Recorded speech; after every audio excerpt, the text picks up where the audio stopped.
সাবেক স্বাস্থ্য ও পরিবার কল্যাণ প্রতিমন্ত্রী মিজানুর রহমান সিনহার জানাজা জাতীয় সংসদ ভবনের দক্ষিণ প্লাজায় অনুষ্ঠিত হয়েছে।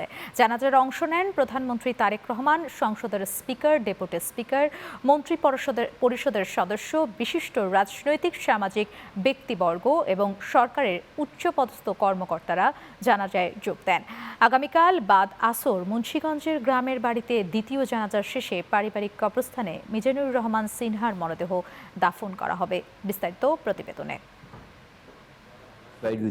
শারীরিক অসুস্থতা নিয়ে দীর্ঘদিন ধরে সিঙ্গাপুরে চিকিৎসাধীন ছিলেন বিশিষ্ট রাজনৈতিক ব্যক্তিত্ব ও শিল্প উদ্যোক্তা মিজানুর রহমান সিনহা। শুক্রবার সকালে সেখানে মারা যান তিনি।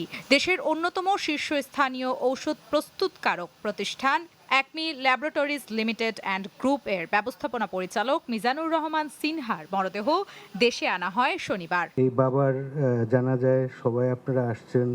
রবিবার জাতীয় সংসদ ভবনের দক্ষিণ প্লাজায় সাবেক এই প্রতিমন্ত্রীর জানাজায় অংশ নেন প্রধানমন্ত্রী তারেক রহমান। জানাজা শেষে প্রধানমন্ত্রী তারেক রহমান পুষ্পস্তবক অর্পণের মাধ্যমে মিজানুর রহমান সিনহার প্রতি শ্রদ্ধা জানান।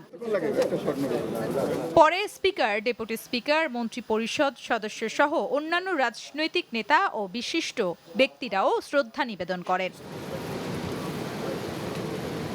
এরপর মিজানুর রহমান সিনহার রুহের মাগফিরাত কামনার দোয়া ও মোনাজাত করা হয়। তার রাজনৈতিক অঙ্গনের সহকর্মী এবং বর্তমান স্পিকার মেজর হাফিজ উদ্দিন বলেন, দেশের জনগণের প্রতি সিনহা সবসময় দায়িত্বশীল ছিলেন। তিনি প্রকৃত অর্থেই একজন অত্যন্ত জনপ্রিয় ব্যক্তি ছিলেন। তিনি শিল্পক্ষেত্রেও অনেক কৃতিত্বের স্বাক্ষর রেখেছেন। একজন দিলখোলা মানুষকে আমরা হারালাম। জানাজা শেষে রাজনৈতিক নেতারা দীর্ঘ রাজনৈতিক জীবনের রাষ্ট্র, সমাজ ও শিল্পে মিজানুর রহমান সিনহার অবদানের কথা তুলে ধরেন।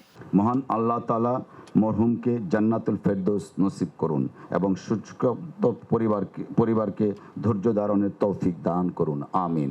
হ্যাঁ, আমাদের বাংলাদেশের অর্থনীতিতে এবং রাজনীতিতে প্রচুর অবদান রেখেছেন।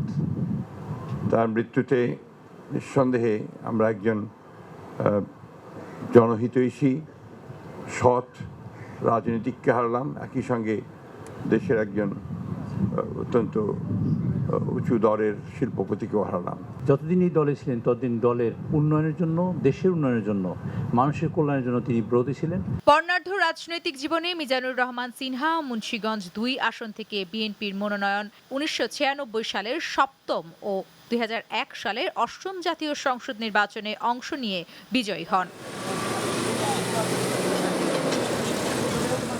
২০০১ সালে সংসদ সদস্য নির্বাচিত হওয়ার পর সাবেক প্রধানমন্ত্রী খালেদা জিয়ার নেতৃত্বাধীন ৪ দলীয় জোট সরকারের স্বাস্থ্য ও পরিবার কল্যাণ প্রতিমন্ত্রীর দায়িত্ব পান তিনি। এছাড়া দীর্ঘদিন কেন্দ্রীয় বিএনপির কোষাধ্যক্ষ ছিলেন মিজানুর রহমান সিনহা। সর্বশেষ ঘোষিত মুন্সিগঞ্জ জেলা বিএনপির কমিটিতে তাকে আহ্বায়কের দায়িত্ব দেওয়া হয়। নামির আহমেদ, চ্যানেল 9, ঢাকা।